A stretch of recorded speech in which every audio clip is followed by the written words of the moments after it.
សូមស្វាគមន៍មកកាន់ឆ្នោតខ្មែរលទ្ធផលតេស្តថ្ងៃពុធខែមករាថ្ងៃទី28ជា Channel ចូលចិត្តនិងចែករំលែកវីដេអូសូមអរគុណសម្រាប់ការទស្សនាចំណាំនេះជាវីដេអូសាកល្បងឆ្នោតមិនមែនជាលទ្ធផលផ្លូវការទេសូមទស្សនាជាឯកសារយោងនិងកំសាន្ត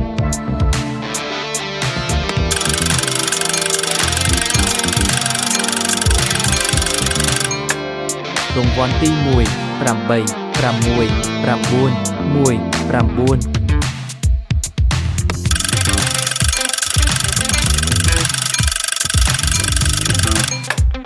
រង្វាន់ទី2 8 8 1 7 6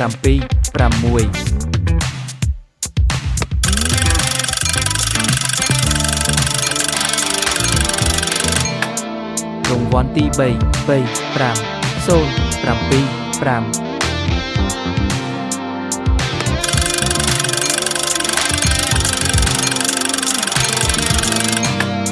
រង្វាន់ទី4 9 7 2 5 5